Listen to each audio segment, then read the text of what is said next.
Fala galera, tudo bom com vocês? Espero que sim. Aqui é o professor Thiago para mais uma aula de história.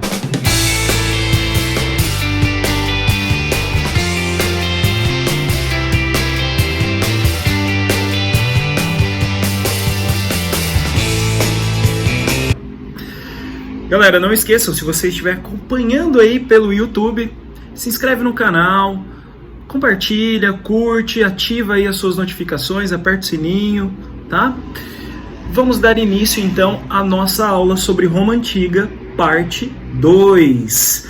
Nós vamos seguir aqui falando sobre Roma Republicana. Agora o nosso tema é lutas sociais. Entre 494 a.C. até 286 a.C., nós tivemos ali as gloriosas lutas sociais, tema sempre importante no vestibular, não esqueçam disso, afinal nós estamos falando aqui da luta por cidadania, na luta por direitos, né? Sempre que a gente tem esse tema ali, busca de direitos, perda de direitos, né? Ascensão aí da camada popular, ou declínio também, é sempre alvo no vestibular, tudo bem? E em Roma nós tivemos esse processo aí de lutas sociais de forma muito intensa. O que está acontecendo aqui, gente? É um antagonismo enorme entre aqueles dois grupos que nós estudamos na outra aula, na parte 1 sobre Roma, né? O antagonismo entre patrícios e plebeus. O problema, gente, é que o patrício forma aquela aristocracia, tem praticamente o monopólio do controle político, enquanto que o plebeu é violentamente explorado, é obrigado a participar de um exército que não é profissional, logo ele acaba se endividando muitas vezes, e o não pagamento de dívidas, pessoal, leva à escravidão, obviamente por dívida. O plebeu, pessoal, ele aprendeu aqui algo bem simples, que Roma vive por conta dele, é ele que trabalha, é ele que defende, é ele que paga os impostos dessa sociedade. E o que o plebeu vai fazer, gente? Ele vai colocar fogo no parquinho, tá? O plebeu vai promover uma série de revoltas, o plebeu vai promover a primeira greve social da história, tá? O plebeu vai fugir ali para o Monte Sagrado, onde ele não poderia ser atacado, vai ameaçar fundar outra cidade. Óbvio que tudo isso que eu estou contando para vocês aqui, gente, ocorreu de forma gradativa, tá? De forma lenta, e essas conquistas, aliás, elas vieram aí por volta de 200 anos. Muita coisa foi conquistada pelo plebeu. Quais as principais conquistas que a gente tem que estar ligadinho aqui, pessoal? Primeiro, nós vamos ter a criação da Assembleia da Plebe, lá por volta de 490 a.C. Gente, a Assembleia da Plebe primeiro vai deliberar ali sobre assuntos meramente plebeus, mas a partir de 286 começam a ocorrer os plebiscitos, e tudo que for aprovado na Assembleia da Plebe, pessoal, vai ser colocado ali em prática, vai servir para toda Roma, é algo importantíssimo, tudo bem? Politicamente falando também, o plebeu vai ter o direito de escolher um magistrado. Esse magistrado é o tribuno da plebe. Nem sempre o tribuno da plebe era da plebe, tá, gente? Mas ele representava um plebeu. Mesmo quando era um patrício, muitas vezes havia realmente a defesa do plebeu. Afinal, ter um apoio popular era algo importante para se governar. Vocês sabem, é assim até hoje, né? Principalmente em regimes democráticos. Roma não era democrático, vale lembrar. Uma outra lei importante, gente, foi a lei das 12 tábuas, né? São leis escritas que são criadas a partir de 450 a.C. 12 tábuas que ficavam na frente do Fórum Romano. Com as leis escritas, com o fim das leis orais, nós temos um processo importantíssimo, que é o processo de busca gradativa de igualdade e equidade jurídica. Fica mais difícil para a aristocracia, para o patrício, manipular essas leis. Conhecer as regras do jogo, pessoal, facilita o processo, então, de busca de igualdade jurídica. Lei das 12 tábuas, uma grande conquista, enfraquece os patrícios. Óbvio que os patrícios, pessoal, continuam como principal classe, continuam como aristocracia, afinal controlam as terras férteis e a agricultura é a principal atividade econômica, têm os principais cargos, só que agora eles estão enfraquecidos, o plebeu está muito organizado. Lei Canuleia, gente, colocou fim à proibição entre o casamento de plebeus e patrícios. Isso é muito importante, tá, gente? O casamento passa a ser algo relacionado à ascensão social, né? Vale lembrar que muitos plebeus vão acabar enriquecendo durante o processo de expansão territorial romana, vão virar, inclusive, um novo grupo social, chamado de homens novos ou equestres, e o patrício enfraquecido economicamente vai querer, inclusive, esses casamentos, né, para ter essa ascensão. Os homens novos, por sua vez, o casamento com o patrício garante ali a entrada para uma família tradicional. Belezinha? Lei Licínia Sextia, importantíssima ali, 367 a.C., fim da escravidão por dívida. Tudo bem? Tranquilinho? Ótimo. Galera, antes de nós mudarmos aqui, eu esqueci de comentar com vocês. O tribuno da plebe, que representa o plebeu no Senado, ele tem um poder especial, tá? Qual é esse poder especial? Ele tem o direito de veto. Então, se o Senado for aprovar alguma lei que ele considere que vai prejudicar o plebeu, ele pode vetar essa lei. Tudo bem, galera? Tranquilinho? Ótimo. Essa igualdade ou essa busca de cidadania vai garantir uma maior estabilidade social para Roma. E por que eu estou falando isso para vocês? Porque isso é um pré-requisito para o nosso próximo tema, terceiro tema aqui da República. Lógico, terceiro tema, se você juntar a parte 1 e a parte 2 dessa aula, não esqueçam, tá? Enfim, nós teremos aqui um processo muito importante de paz social, de estabilidade social com essas conquistas plebeias, e acabando com esse problema interno, com essas tensões, com essas revoltas, Roma vai poder passar a promover a sua expansão territorial. Gente, dá uma olhadinha no mapa, né? Olha esse mapa como ele é enorme, né? Dominação romana ali, ó, em volta do Mediterrâneo, chegando até a região hoje onde nós temos o Reino Unido, né? A Bretanha, com áreas também na Ásia, no norte da África. Como foi esse processo e quais as consequências? É o que mais importa para vocês. Muito mais até do que das batalhas, os conflitos em si. Tudo bem? Vamos lá então, ó.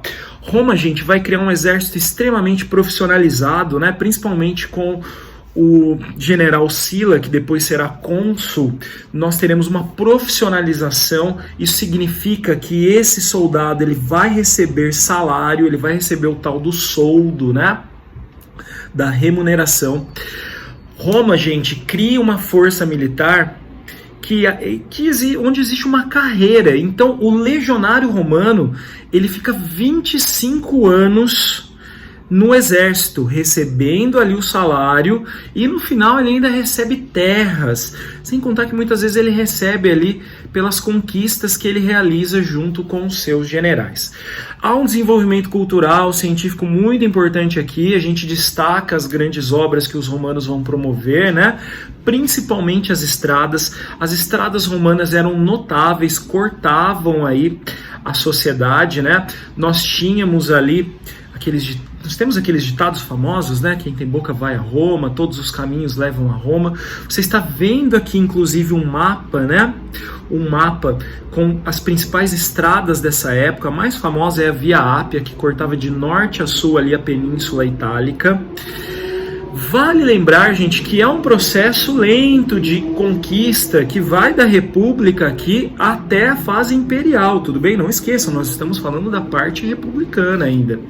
Se você olhar o mapa, pessoal, olha o tamanho de Roma antes desse processo de expansão, é só essa parte roxa aí, né?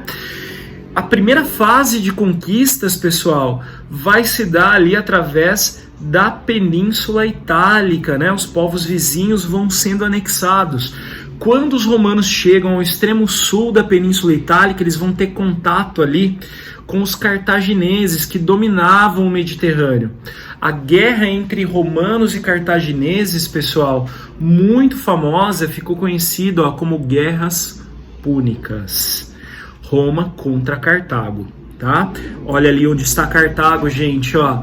norte da África, atual Tunísia. Os cartagineses eram descendentes dos fenícios, né? Os fenícios eram aqueles grandes mercadores da antiguidade oriental. Galerinha, a primeira guerra púnica, todas as guerras púnicas, todas as três foram vencidas pelos romanos, tá?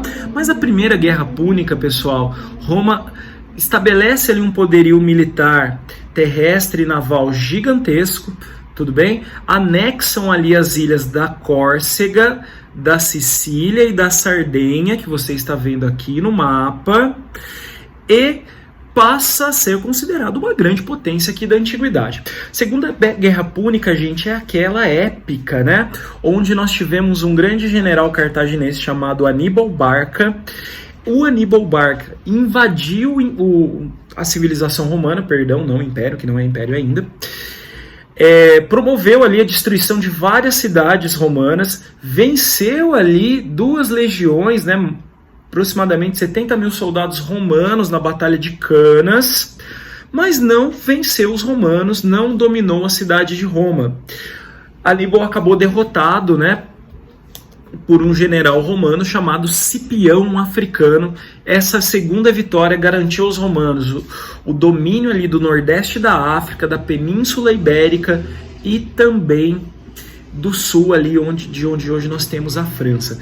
Vale lembrar também, pessoal, que todo o Mediterrâneo está caindo nas mãos do Império Romano.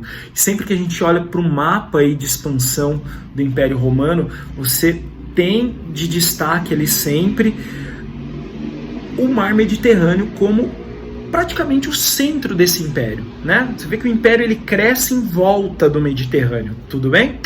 A Terceira Guerra Púnica, pessoal, nem foi uma guerra em si, foi uma destruição total. Os romanos massacraram os cartagineses. Cartago foi destruída, queimada. Existe até aquela tradição, né, que os romanos jogaram sal na terra ali onde estava Cartago para que não nascesse mais nada. Gente, ponto principal dessa expansão territorial. O que é que vai ser cobrado para valer de vocês no vestibular? As consequências. Então, a primeira consequência que eu quero que você entenda é a não adaptação da República. Então, olha agora esses 2 mapas. O primeiro mapa, você está vendo a parte roxinha aí, né? Onde era Roma. Era aquela Roma ali que nós estávamos falando no início da monarquia e no início, aliás, durante a monarquia e no início da república. Agora, olha o tamanho de Roma, pessoal, nesse outro mapa. É gigantesco, é muito, muito grande, tá? A república não se adapta a essas transformações e ela vai acabar caindo por conta dessas consequências. Então, vamos entender o que está acontecendo. Primeiro, a agricultura, pessoal, continua como uma das atividades principais, ou melhor, a principal. Só que agora essa agricultura ela entra em decadência na Península Itálica, tá? Compensa muito mais produzir esses alimentos nas províncias.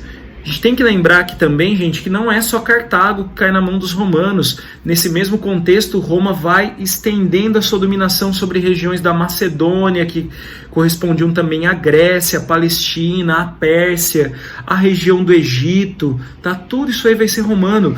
E principalmente na região do Egito, principalmente na região depois ali da Mesopotâmia também, nós temos muitas terras férteis. E o comércio que isso vai levar ali entre a Península Itálica e as outras províncias incentiva essa agricultura de larga escala nessas províncias. Resultado, gente, o patrício, que era a grande aristocracia aqui, né, e era o grande grupo social, se enfraquece economicamente. Óbvio que o seu poder político também será contestado por conta disso. Tudo bem? Tudo tranquilo? Se ficou ruim para o patrício, imagina para o plebeu, gente, que é o pequeno agricultor, que tem a pequena propriedade, que nem são as principais terras, que nem são as terras mais férteis. Esse se enfraquece ainda mais. Tudo bem? A ascensão do comércio, né? Alguns grupos de plebeus vão enriquecer com essa expansão. São chamados homens novos ou equestres. Vale lembrar que uma vez que eles enriqueceram, eles vão querer participação política, tá, gente? E nós temos também